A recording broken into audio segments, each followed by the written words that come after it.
a warning about a new vaping product that can get kids hooked on drugs and make new users pass out. And a demand Kansas do something about the sky-high cost of electricity that is pricing the state out of the market. Plus, home at last. The new KC-46 tankers begin arriving at McConnell Air Force Base after years of effort. That's what we're talking about right now on Kansas Week.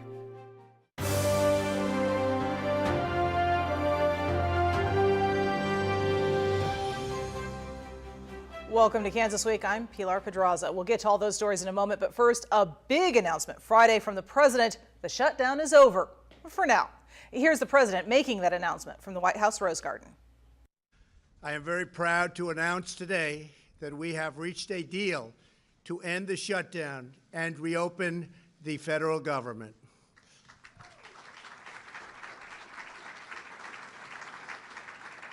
As everyone knows, I have a very powerful alternative, but I didn't want to use it at this time. In a short while, I will sign a bill to open our government for 3 weeks until February 15th. I will make sure that all employees receive their back pay very quickly or as soon as possible. It'll happen fast. We really have no choice but to build a powerful wall or steel barrier. If we don't get a fair deal from Congress, the government will either shut down on February 15th again, or I will use the powers afforded to me under the laws and the Constitution of the United States to address this emergency.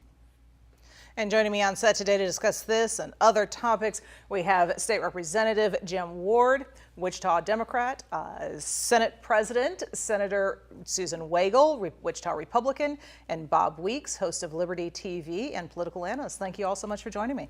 Thank you. All right, so this is kind of something, it's now the longest, almost by twice, shutdown we've ever had. Today and the last couple of days, we've started seeing cities and school districts being concerned about what the impact of this continuing shutdown would have on them, and then the big announcement. Is some of that, and Bob, I think I'm going to start with you, is that increasing impact and the spread of that why we're seeing this deal now, even if it's only temporary? Well, I think so. This morning, LaGuardia Airport in New York had a ground stop, which I think meant no one could fly there. And in the nation's largest city, one of our busiest airports, that was causing people a lot of trouble. What's going to change between now and February 15th? Well, I think both sides are pretty well entrenched. So I don't know what's going to happen, but it's good. At least some things are back up and running. Well, and certainly our two lawmakers here, you guys deal with those types of issues, the political side of things all the time. Obviously not a part of this particular debate in ongoing negotiations, but just from the aspect of difficult issues and trying to work out those negotiations. Does it feel like 3 weeks is enough? Susan? Well, certainly it was more than enough when you have your airport shutting down and people are just tired of it. But it appears to me that the Democrats, who have in the past voted for walls, voted for far more money than what the president wants for border security, that they're just being obstructionists, and they are still upset that President Trump won. So I'm not quite sure that they'll come to the table over the next 3 weeks. I hope they do. In the Kansas legislature, we come together for a 3-month session with a final deadline. We can extend it, but we have to work with each other. We have to talk. We have to resolve our problems, or else we've just never experienced a stalemate like this that I can recall in the federal government, and by far that doesn't happen at the state level. No. Jim?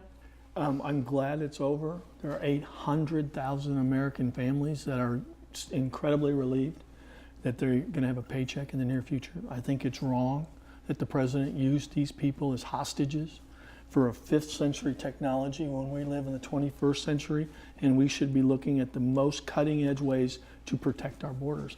I hope that's the conversation that the conference committees in Senate and the House in the next 3 weeks put together a bill that the president can sign. Well, talking about the century of the technology, the president in that speech, I don't know if you were able to listen to it, made a big deal about how the barrier, as he's now calling it, that he wants to put up would include modern technology. He called it a smart wall. And I kind of laughed a little bit about that. It's like, a smart wall, is that as good as a smartphone? But definitely responding to his critics on some of this technology with a changing of terminology and talking about what would go there. Is that part of the negotiation process? It probably will be.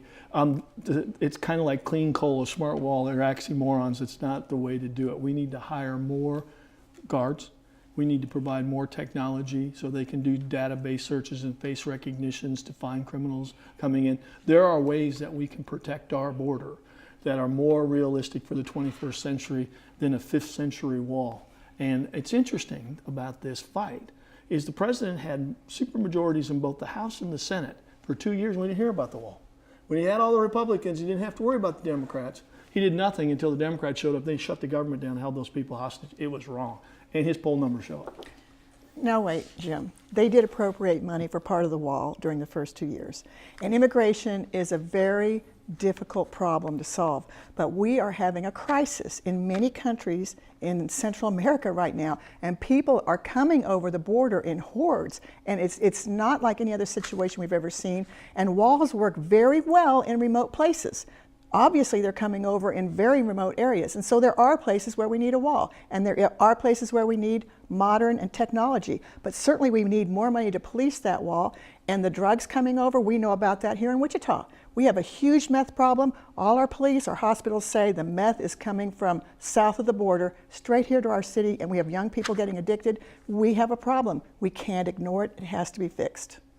All right, we're going to have to let that be the last word. I can see a debate developing here, which probably is not going to go away anytime soon. And we have other topics to talk about, including what is, for many, good news here in Wichita. It's the day many Wichitans have been waiting a decade for, the arrival of the new KC-46 tankers, renewing the main mission in McConnell Air Force Base. The first KC-46 refueling tanker arrived in Wichita Friday with a big celebration. This plane has been in the works for more than a decade and will replace the aging KC-135 air refueling tankers currently in use at McConnell Air Force Base. Some of those are older than the pilots who fly them. Kansas Congressman Ron Estes flew in on the first tanker from Seattle after attending the official ceremony transferring ownership to the Air Force. The tanker means continued work for two of Wichita's largest employers, McConnell Air Force Base and Spirit Aerosystems, which builds parts of the tanker for Boeing.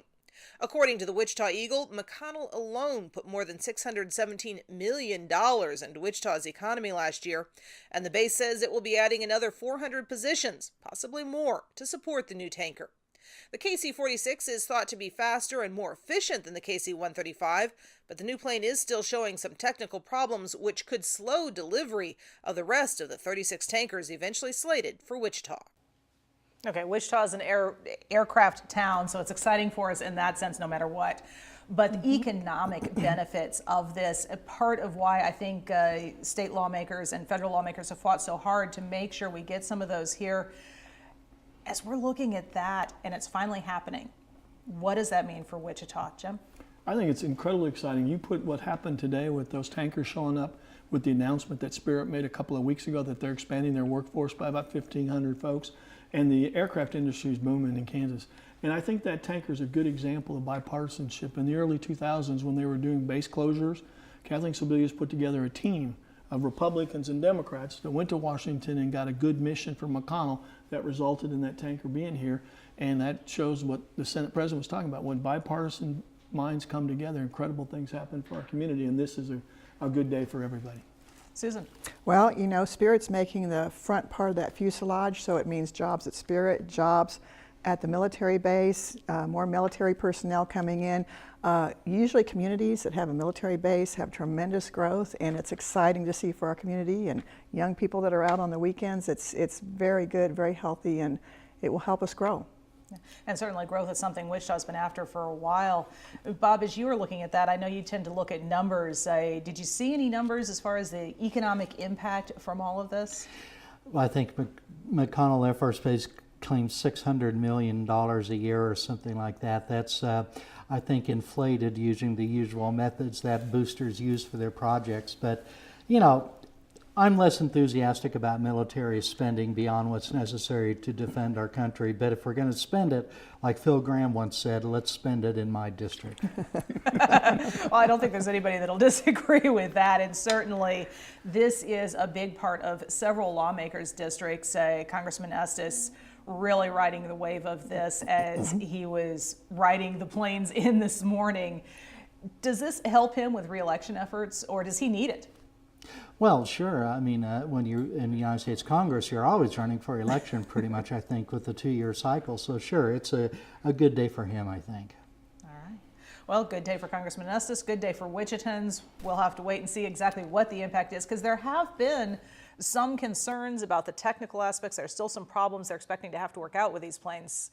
And other than the first 4, we don't know how much longer it's going to be till the rest of them come in. Well, the biggest problem is Boeing isn't building them here like they were 10 years ago. That's the biggest problem. If they were using our workforce, the quality we have, that would have less problems today. And it is in my district, but it's still a good thing for Wichita. And I'm not sensing any disagreement on that from you, Susan. No. One thing we can't agree on, I guess.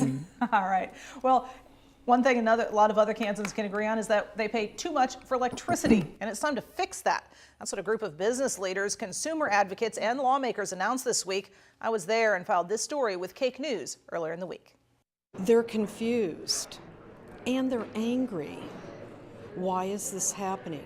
My bill has gone up $75, $80, $100.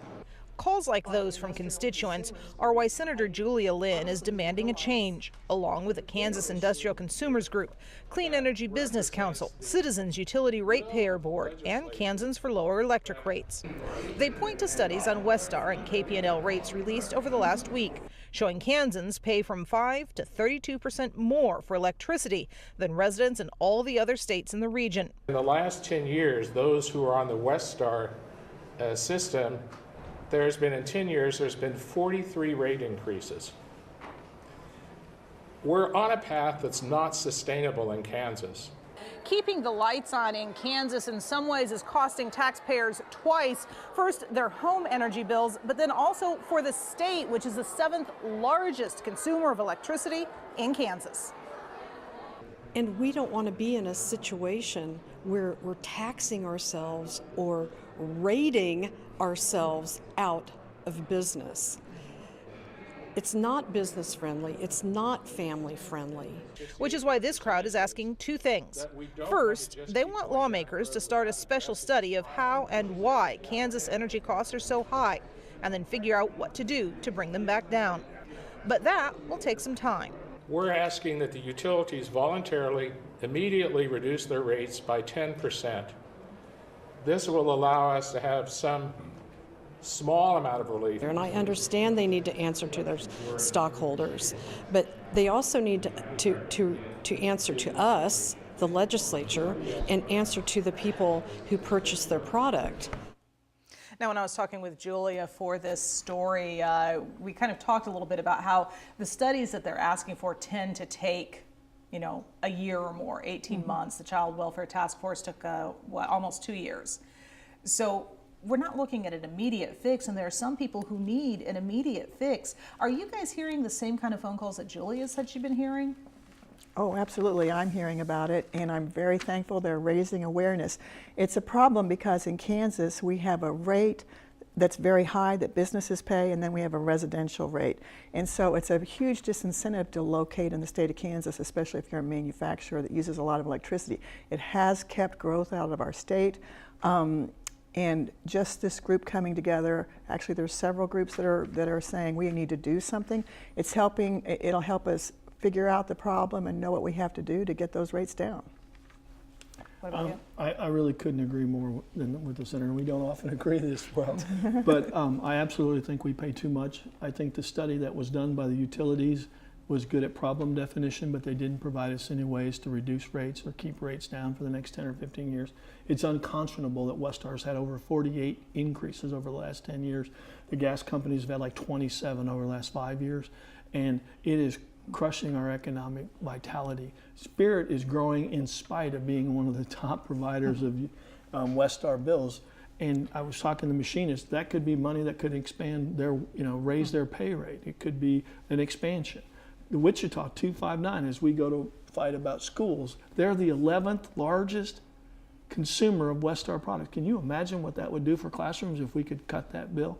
So I Across think, the state. yeah, but you know, people always think, well, my house, which is hugely important and very difficult for people to pay their bills, but it also has a global effect on our community, both in private and public institutions. And we need, and I also hope that the new governor puts some people in the KCC that's going to hold their feet to the fire and kind of push back on the staff, which hasn't been very strong in defending consumers, businesses, and public's need to have reduced rates. Well, in the report this month that the Kansas Corporation produced, they noted that some years ago, Kansas made a bet on coal more than natural gas, and since then, the price of natural gas has plummeted while coal hasn't. And so we built coal facilities and not so much gas. We've invested in refitting coal facilities, and that investment can't just be switched over to something else. In retrospect, perhaps it's wise that we did not expand the Holcomb Station power plant in western Kansas.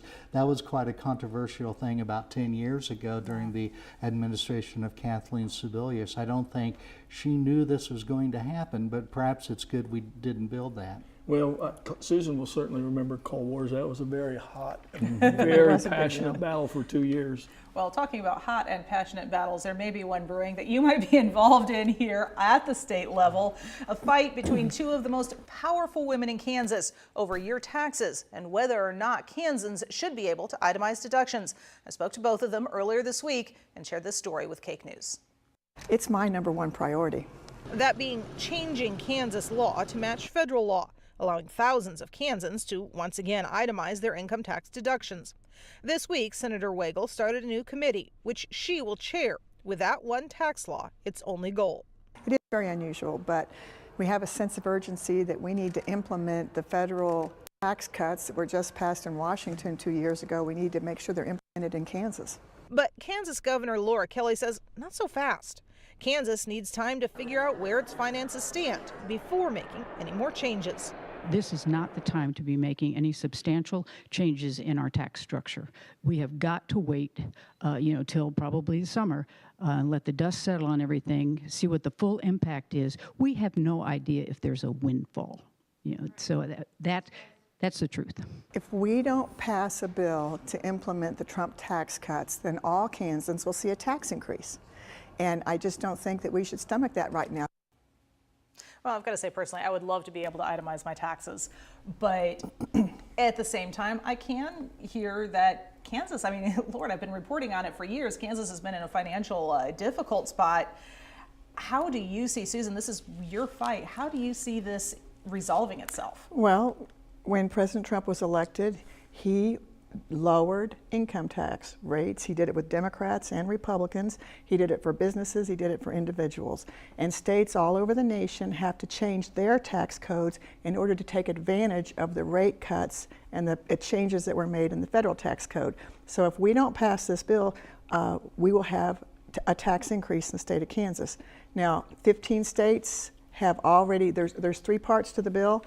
There's the individual part, where many Kansans aren't going to be allowed to itemize anymore. So we either need to pass a law to allow them to itemize, or we need to increase the standard deduction. At the federal level, they went from, I believe it was a $3,000 or $4,000 standard deduction to $12,000, and that's why so many people won't be able to itemize anymore.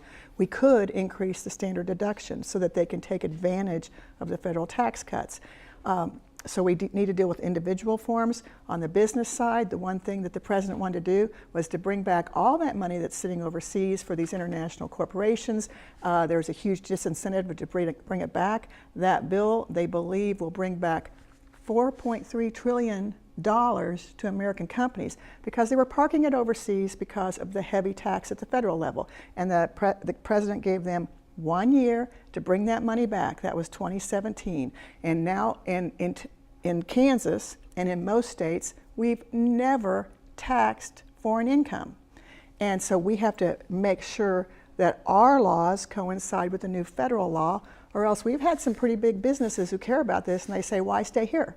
We've got Cargill, we've got Spirit, we've got Pfizer, we've got Seaboard. We've got a lot of companies that do international business. 15 states have already said They've put it into law. We haven't passed your foreign income in the past. We're not going to start now. And that's what Kansas needs to do, or we're going to lose some economic growth opportunities, and we're going to lose businesses that are located here. Okay, Jim, I know you've got a response to that. I want you to keep it quick for me because we're running out of time. We disagree on about everything she said. We don't disagree about deductions. That's not the more controversial. It's this repatriated money, rewarding companies who park their money overseas to avoid their commitment to their communities. It's called repatriation and guilt money. And that's not foreign investment and starting to that tax foreign investment. This is money they cheated by putting overseas to avoid a commitment to communities, and that's wrong, and we shouldn't give them a pass to bring it back for free. Okay, Bob, real quick, do you think something like this can pass in Kansas? Oh, I don't know, but I don't think the companies were cheating. They just saw what the law said and did, what they could to avoid their taxes. I didn't say they did anything illegal. I just think they didn't do their share for their communities that they're benefiting. They paid income tax on that in the foreign countries where they earned that money. Wouldn't it be nice if they brought it back to America? This is where the brain came from. This is where the initiative came from. Pay. And we've always had a law that said we don't tax foreign income. Why should we start taxing it now? Okay, I'm going to stop the debate right there. You think we're going to have fun next week? I think you are. I do believe so. Moving on. Sedgwick County Sheriff Jeff Easter has a warning for Kansans about marijuana vaping that looks with a look designed to appeal to kids. KSN shared this story with us. Sheriff Jeff Easter held a press conference this week to warn parents about what he calls a, quote, troubling discovery in our community. The concern is over THC-filled vape cartridges made from marijuana. The sheriff says they come mostly from California and are marked for those with medical marijuana privileges, but are flavored and branded with cartoon characters referred to as carts. The key to it is THC.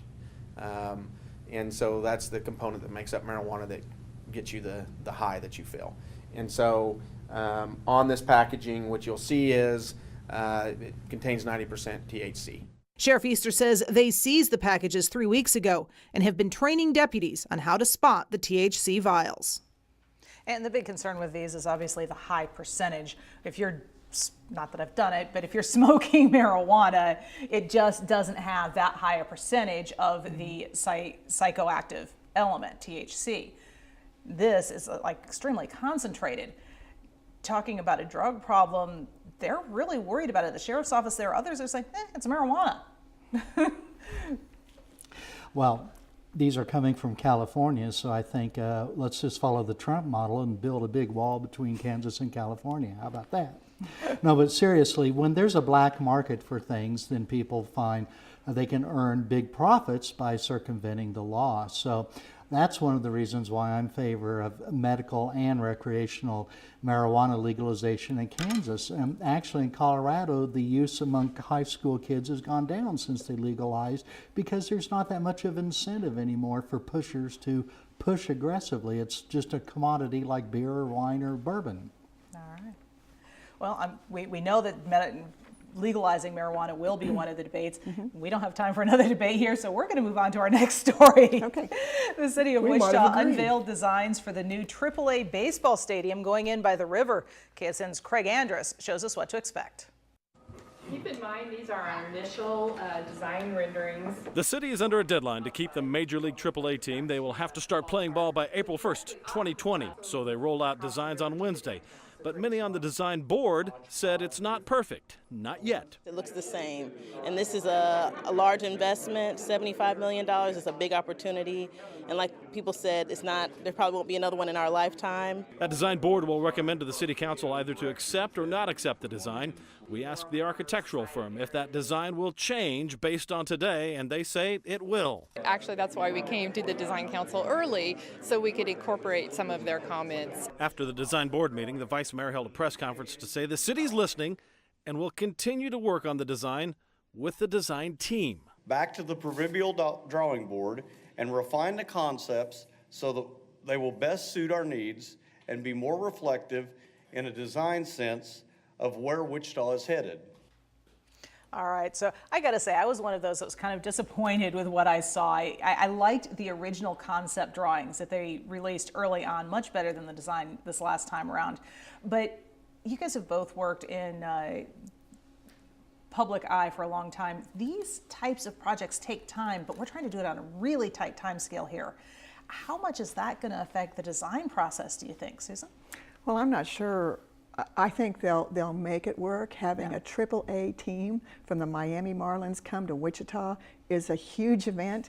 A lot of scouts will be traveling here. A lot of baseball lovers will be flying into our Eisenhower Airport. It's going to cause tremendous growth. There's going to be a lot of hotel rooms, and of course, a lot of people who love baseball are going to be able to go down there and watch a game and not pay a major league price. So I think it's great for our community, great for downtown, and I think they'll work out whatever design problems they have. Jim? I think this is just another sign that Wichita is really booming right now. There's real good energy around Wichita. You see the flag everywhere. You see things happening all around our community. You see Spirit having bigger jobs. We talked about the tankers. This is just another sign that Wichita's the place to be right now. So, Bob, as we look at this and we're moving forward, is this timetable realistic as from your experience with watching governmental processes? Well, I think if, as I said, if they present this to the city council soon and the council says no, then I don't think they'll be able to open it by next spring for the season that they're committed to.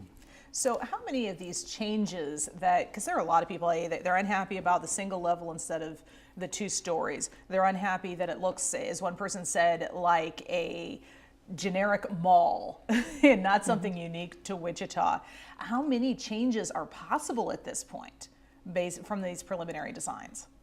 Well, by the time factor, I don't think much, and also the budget as well. I mean, we do have specific budgetary limits the council is kind of pledged to, but you know, it's all based on a lot of projections, STAR bonds, TIF districts, CID financing. Just spend some more, why not? I think that's what's really the biggest change is that budget. And Wichita has a love-hate relationship with baseball. Yeah. There were times when they were booming and everybody was showing up and filling, and then other times.